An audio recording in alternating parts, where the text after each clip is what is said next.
Hello there and welcome to this live stream. It's going to be simply a Q&A about everything that you have to ask about the MCS. Welcome to. My apologies, I didn't realise that play out for me as well. So just a live stream, just to answer any questions you may have. There is one that is already posted, and I will deal with that first. So if you have any further questions, feel free to post them now. But Melanie is asking, how do you add depth to your answers? Well, in this case, it's simply about having your points, planning it out, and making sure that you can fulfill the requirements with as much detail as possible, but obviously you want to be focused. So you're not looking for large paragraphs, you're actually looking for the opposite. You're looking for many small paragraphs that are very, very focused and direct. So with that in mind, you do have to simply know everything about the topic, essentially. Otherwise, it can be a bit of a struggle. To put that into context, perhaps there's a question about overseas expansion, and it may center around pesto analysis, understanding the different environment in a separate location. And for that, you're going to need to obviously go through what pesto analysis is very briefly to sort of set the tone. And then you might go through each from the political to environmental, legal, etc. And that would then give you, at a glance, you're looking at what, 5 paragraphs, but you're looking for around 13 to 15 paragraphs with about 4 lines each in an ideal world. So considering this, then we are looking for, say, 3 paragraphs per point. So you're going to want to know 3 political aspects, or at least 3 points relating to the political sphere, perhaps, that will affect this locality based on whatever information we're given in the unseen. So with that in mind, there is essentially a depth that you need to know, but you do actually want these brief paragraphs. You just want to have many of them, if that helps.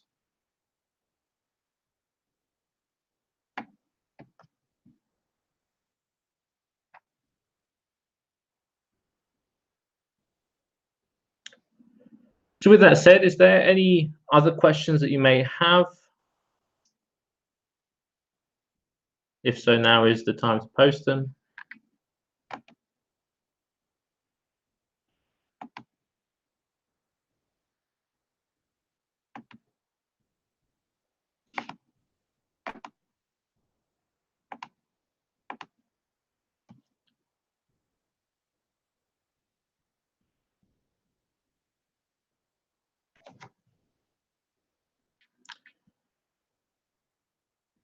Okay, so with there being no questions posted at the moment, let's cover a recurring topic of how do I actually answer my exam? Well, the requirement's going to be given to you as often a 2-part question. It's going to be essay style, 2 requirements to your question.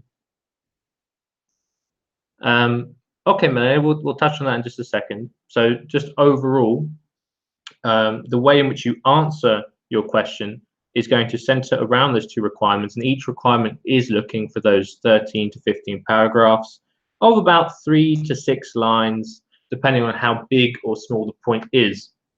Now, the key point that we always want to emphasize is that you have to link back to the question. One of the common mistakes that are made by students is lacking application and really lacking focus on the questions. If you look at several examiners' reports ranging from February this year backwards, you're going to see a lot of exam reports saying that ultimately there's not a lot of application and there's a bit of unfocused aspects in the question because people may have misread them, read them whilst they're really energetic and nervous at the start of the exam. And we really want to avoid that. You want to really sit down, look at the requirements really carefully, really understand what's being asked, and then plan your answer first. And that is, to my mind, the key to passing personally, because if you just jump in with all your knowledge, you'll often be thinking of ideas and putting them in as you write. So it can come across a little bit haphazard, a little bit, a little bit awkward in terms of how it's positioned.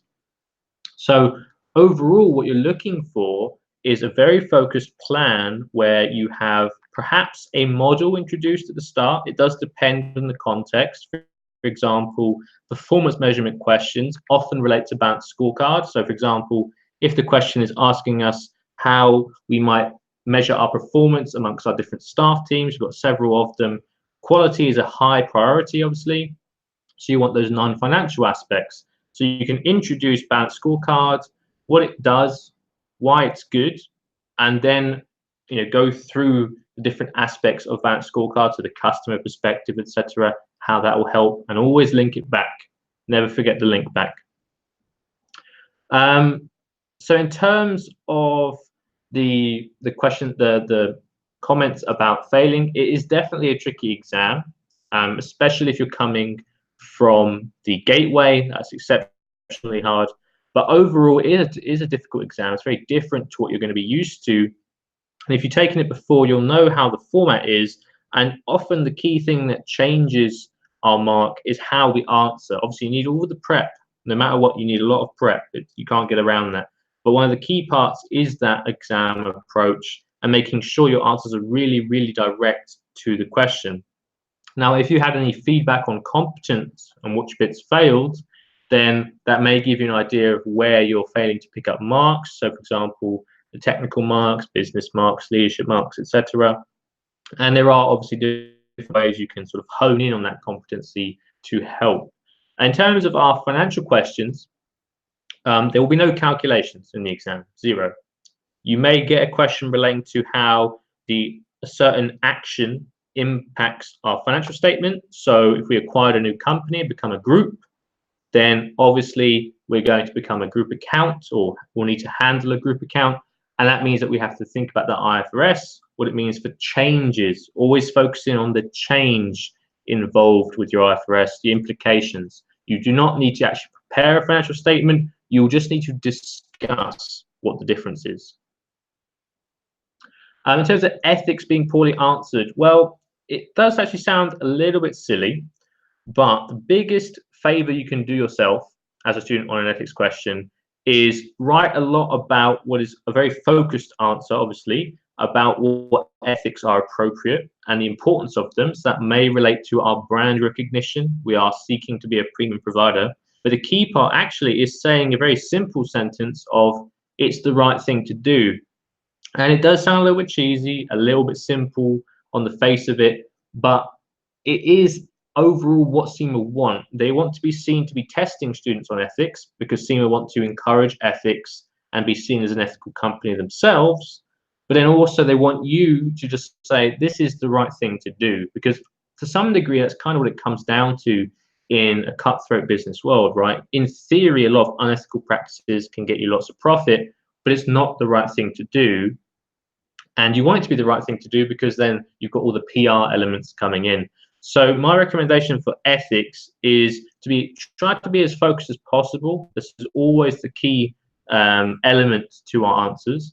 But when you've got those topics involved, when you know what topics you want to talk about around ethics, so for example, if the question mentions these sort of ethical concerns around a certain practice, obviously you will need to know all those ethical concerns, but you need to describe not only that it's the right thing to do in the different change that you're suggesting, but also you will need to make sure that you actually tie it into the question, of course, like why is it important? Not just that it's the right thing to do, but also how does it actually benefit the company? And that's largely going to center around our branding, the sort of community perception of our brand, and things like that. In terms of passing all competencies and failing overall, that is definitely really frustrating. To my mind, that just means that you're essentially really close. So you just want to tighten up a few things. I would definitely try and focus on the exam technique, because if you've passed all competencies, you are typically going to have quite a large amount of knowledge across the board, but you're maybe missing a few integration marks that may be the difference. And integration marks are essentially discretionary marks from the examiner, from the marker, sorry, that relate to how well you've answered the question. So for example, if you have two requirements, you can literally just write an essay on both, and they can both be quite correct. But if there's not quite as much application, or perhaps they don't flow that nicely together, because typically you are going to have two requirements that are kind of interlinked. So for example, it could be an investment question paired with a financing question. So typically it might be, which project should we invest in? Question number, or requirement number one. And then requirement number two, well, how do we finance this? And there is some scope to sort of integrate the two with a sort of brief mention at the end of the first requirement, and then a brief sentence at the start of the next one, just to sort of keep it going. And that does actually get you a few marks. So how well you write your answer is definitely appropriate for picking up any extra marks. And ultimately, that to me always relates to how well you plan. I would never jump in straight away to these answers. They need to be very, very focused and well thought out. So with that in mind, again, my recommendation would always be to create a plan at the start. In terms of the 3 hours of exam, well, there isn't a break as far as I know. You probably do have some scope if you need to maybe have a glass of water and take a 5-minute breather. But overall, the 3 hours are quite dedicated to your answering. You've got around 45 minutes per question. Usually it's 4 questions, 2 requirements each. So you're spending about 22.5 minutes per requirement. So that means you're writing a short paragraph about every minute and a half. So it's quite tight. It's very, very time pressured. But I would definitely sort of focus on trying to be able to get those very succinct, focused paragraphs in that time element. Andrew, so you've got a question about the unseen material affecting the marks. Well, essentially they are critical, to say the least, because the unseen material is essentially going to inform how you answer the question. The preseen is the context, and your unseen is kind of like this big signal going to the right path. So I imagine if you skipped the unseen material for 2 tasks, you probably missed a key element in both. And that's probably why you didn't do so great, unfortunately. I would definitely recommend that you really look at the unseen material. It's often quite brief, but you want to focus on it, understand what it's trying to get at, because it's not there by mistake. Really be critical when you get to the exam. Nothing in the unseen is going to be by mistake. And in the preseen, obviously, we had a lot of very obvious things come up as well. We saw the exhibits, so sort of the freebies given to us. So technology can be a key area where we can get some efficiencies. They may help with just the customer experience, for example. So overall, definitely make sure you look at the unseen material. It is crucial.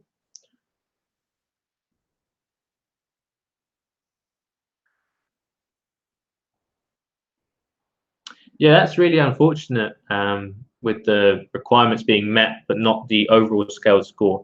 Again, to my mind, it is just about tightening up your answer a little bit. It means you're most of the way there, so don't be disheartened, but just make sure that you've got that little bit extra technique element involved, because you definitely want to make sure that you're not missing out just because of the way you write, because ultimately, let's be honest, the exam style of writing isn't really what we do in the workplace, but obviously we need to pass.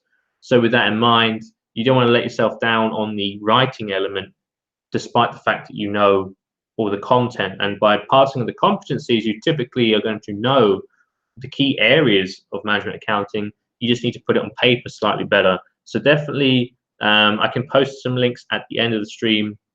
I've got a few Facebook posts that cover the writing style that I recommend, that we've tried and tested at Stranti. It's how we ultimately do all of our answers for our mock exams, etc. And they are based around getting the perfect score. So with that in mind, I can link you some posts at the end to sort of demonstrate how I recommend we write our responses. In order to pass, would I recommend more mocks or more revising? Well, if I'm honest, I often focus on the mocks when I do these kinds of qualifications, because when it comes to something like a case study, you can't really prepare yourself by just revising. You need to know those theories, you have to apply them, but to some extent, the mocks are going to prepare you for the exam and the revision at the same time, because if you don't know something in a mock exam, you're typically going to force yourself to go and look it up. And if you do enough mocks, you probably can get enough of a breadth of the syllabus whilst also gaining key exam sort of experience. It depends on the wording of the requirement, Melanie. So, for example, it can be a little bit patronizing at times because the exam sometimes will position the requirement in a way that suggests they have absolutely no knowledge of a theory. And you might expect, a senior financial manager who'll be talking to you predominantly, you might expect them to know it, but in this case, they might not know it. So just have a look at how it's worded in the requirement.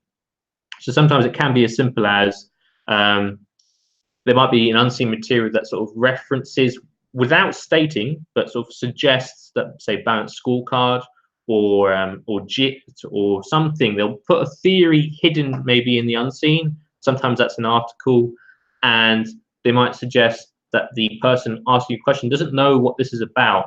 Looks like it's interesting, looks like we can learn something from it, and then it's asking you to then break it down and show how it can be applied. And essentially what that question would ask you is, what is the model / theory that's being covered in the unseen, and how can you then apply it to the business?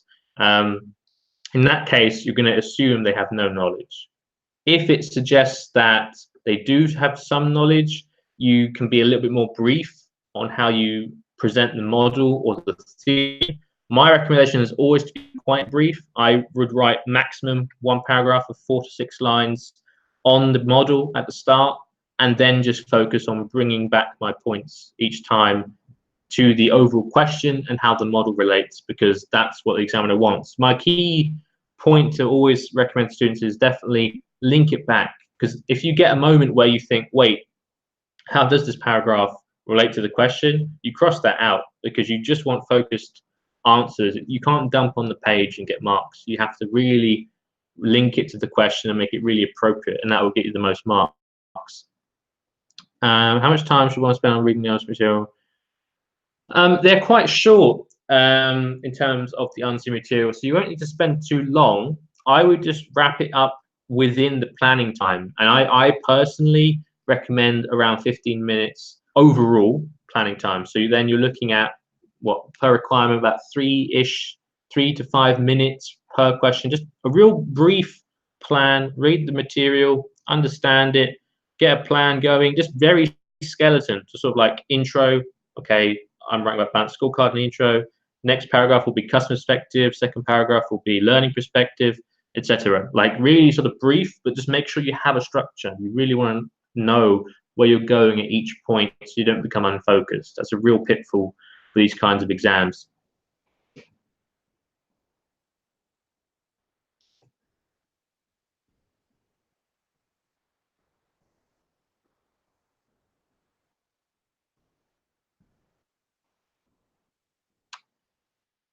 That's a good suggestion. I think, as far as I know, we are thinking of a way in how we can incorporate previous case materials into our learning. It's not something we have ready yet, but I can say that we are actually thinking about how we can utilize, completed or old material for the cases into a genuine study material for students doing it this time round, for example. So whilst we don't have it for this sitting, it's definitely on our ideas board of how we can, benefit students' experience even more. At present, though, there's no time frame or anything like that for that, unfortunately. But I definitely agree. There's probably a lot that we can give students via the previous case material and how we've done our previous mocks, etc.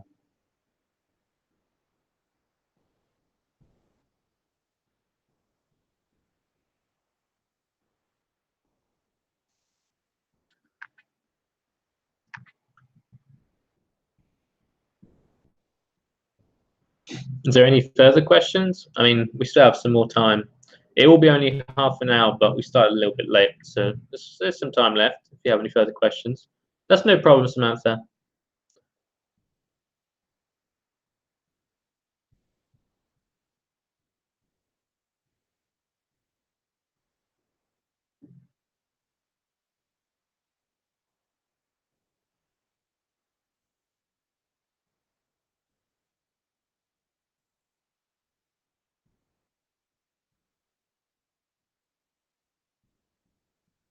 Time management tips. Yeah, it's a tricky one. 100% a tricky one. My feeling about time management in these cases is always like never spend too long writing an individual paragraph. Always ask yourself, is this relevant? Because if we think about the timings, we've discussed that it's about 22.5 minutes per requirement if you're writing or typing like a robot, right? Which is not realistic. We're not typing every second of that 3 hours. So we're looking for about 3 minutes or so planning, really rough, but just structured so we know how we're writing. And then you've got what, about 19.5 minutes tops left, probably a little bit less. Well, then what I'd recommend is you're looking for these very succinct paragraphs. So I would obviously not literally time yourself, but just keep a mental note of like, okay, it's been about 1.5 minutes on this paragraph. If I haven't wrapped it up yet, I should wrap it up and go to the next one, because we are looking for a lot of very succinct points for each requirement. Now, that's not always going to be, exactly 4 to 6 lines. In some ways, a 6-line paragraph might actually be 2 marks. But on average, we're looking about 13 to 15 paragraphs. So always sort of keep a mental timer. Don't stress yourself out, but just keep a mental timer. Okay, been over 1 minute on this paragraph. I should think about wrapping this up. Am I close to wrapping this point up? If not, how can I do that fast? Because you want to have several points across the board. If it's a big point that you want to expand on, feel free to go to the second paragraph. Just make sure that you've got that overall 15-point style in your head. Yeah, plan, do, check, action is definitely a good way to manage your time and studying. Let's get the structure. So let's see the case. Yeah, no problem. So the overall structure is going to be four questions, each with 2 requirements. So you got overall 8 requirements of 15 marks. It gets scaled and stuff afterwards, but essentially it's 15 marks. So that's why we're looking for that 13 to 15 paragraph rough layout, because typically you're looking for about 1 to 2 marks per paragraph. That will relate to anywhere from 10 to 15, depending on how long you write. Examiners do prefer that you write shorter, succinct points. So it's better to have 2 4-line paragraphs for 2 marks than it is to have an 8-line paragraph. It just helps the examiner sort of see the difference. Like it makes their life easier, and if you make their life easier, they're typically going to give you more marks. Legitimately, they are. You have to think about the human element as well. So we recommend that you give a headline to each sort of key point. That may be 1 to 2 paragraphs on a certain point. So it might be, okay, balanced scorecard, and then next heading might be customer perspective, write about that, learning perspective, write about that, etc. In terms of so with that said, we've got the 8 requirements. It's about 22.5 minutes each. You definitely want to spend about 3 minutes-ish, just giving yourself a real brief but very structured approach, plan. And then that's where you go from there, sort of thinking about making sure you're not spending too much time on each paragraph. Obviously, we're not robots, so it's not perfect, but just do your best to manage that workload. Make sure you're writing lots of succinct points that are very focused. Don't waste any time bringing in something that's semi-relevant. Just focus on what's relevant. In terms of presuming the reader has knowledge, it will largely relate to how they word the requirement. They do give you a very clear hint that the person talking to you or requiring a report from you may have 0 knowledge of something. On the flip side, there may be a small suggestion that they kind of know what they're talking about. They just need you to make it more clear. That's when you want to spend a little bit less time fleshing out the model. You might, in this case, if they say, balanced scorecard is something I'm familiar with, but how do you think it can benefit the business? Well, then you don't need to go through the hoops of what balanced scorecard is. You can just say why it helps and then go into your answer. On the flip side, if it suggests that they have no idea about balanced scorecard, this is something that this company's been doing, what is it, how can it benefit us, that kind of requirement, then that is actually them suggesting you can do a little bit extra on the model. Don't spend too long on it, but you might be able to pick up an extra mark by saying what the model is and then how it helps, because they're suggesting that the person speaking to you has no prior knowledge. Yeah, exactly. That's often the way, Melanie, is that it can be very challenging to get all four done, really. With that in mind, though, I would recommend for time management is if you see a question that looks really challenging based on what you're quickly thinking about. So, we go for our planning time, our 3 minutes of planning. If you immediately think, oh, that's really difficult for me, I'm not actually that clued up on it, I would recommend you skip it and come back to it. Because if you spend lots of time worrying about the answer, you're detracting from future answers, right? Future requirements. So definitely really ruthless. If you can't immediately come up with a reasonable, rough plan, very brief, but a rough plan in a few minutes for a requirement, it might be worth just moving on for now and coming back to it. Because the more efficient you write the other answers is going to help you have the most time possible for the one you're skipping. But if you focus in on that one you should skip and waste more time, you may actually be losing time on a question you maybe have to give the best possible answer on if you had the time.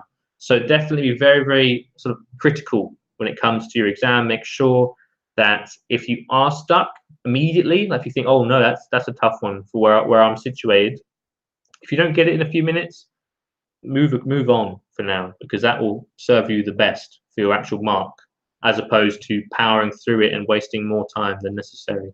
Because you'd rather have a half-baked answer to a question you're already kind of, struggling with, than having a half-baked one on an answer you could have given perfectly if you had the time. So definitely try to be very critical of how you apportion your time.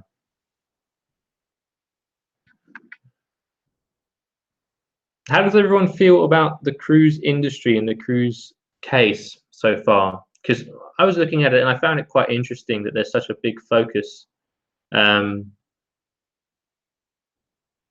on that. So on the sort of overall idea of technology, was very interesting because, to be honest, I actually can't recall if you can't go back. I would recommend it. I think you can go back. Perhaps you can't go through Samantha as Samantha says. Sorry, perhaps you can't go through the requirements. Yeah, the Barcelona incident was quite notable. And also, you've got the whole Venice thing where they're considering banning the porting in the local cities. It's very interesting how that might play out as a pestle question. It'll be interesting to see what kind of unseen material they give for that. You have to answer the questions in the order they have asked, or if the one I'm stuck on, answer at the end. Um, so I think it's possible, but if not, I would definitely skip and come back to the ones you're stuck on, because you want to spend the most time on the ones you can do really quickly.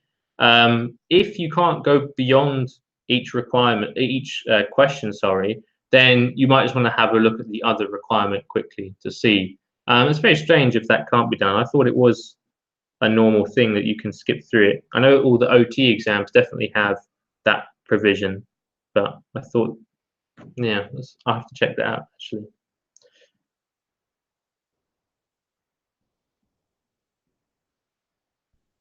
Okay, so Samantha has experience of this. So yeah, in that case, I would just go to the other requirement and go back to one that you're struggling with. Obviously, don't skip through the question because you don't want to get have no answer. Um,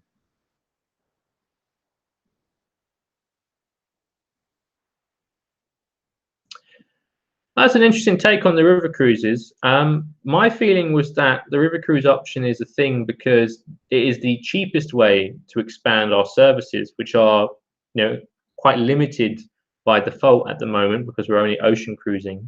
And obviously, we have this young demographic which will want cheaper options, and river cruises are typically cheaper. So I don't know. I guess it could go either way. I suspect it might come up in.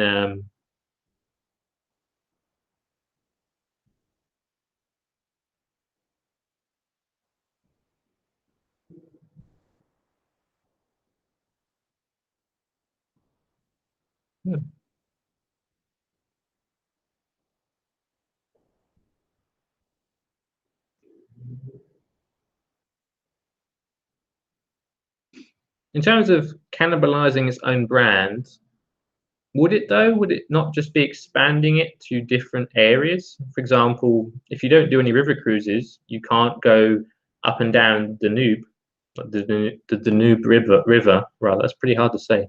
Um, so in that case, they're not doing it anyway. So I'm not sure how it would cannibalize the brand per se. It might mean that you're looking through a different sort of lens, but I don't know. So the pre-scene analysis is in as products.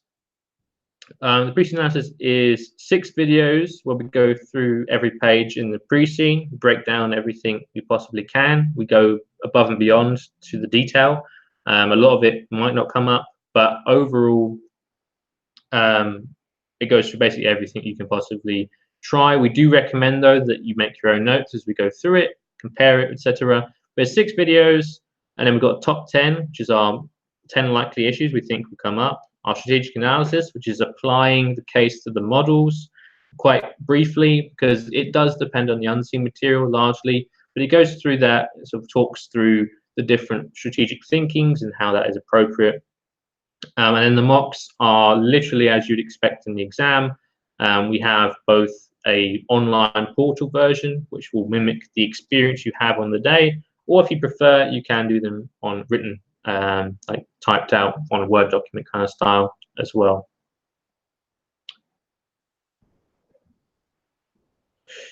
Yeah, I guess it would be a different branding strategy, but you could still maybe be a premium provider of river cruises, because them being cheaper doesn't necessarily force them to be a cheap service. It could just be that they are the cheaper option, perhaps. Can I mention?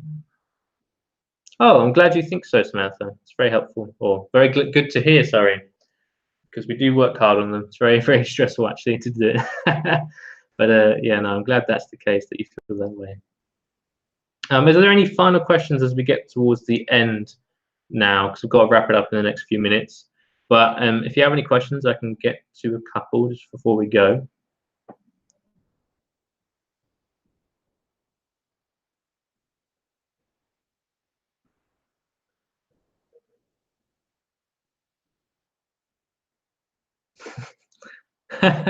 Yeah, fair enough. True. Being a student is very stressful.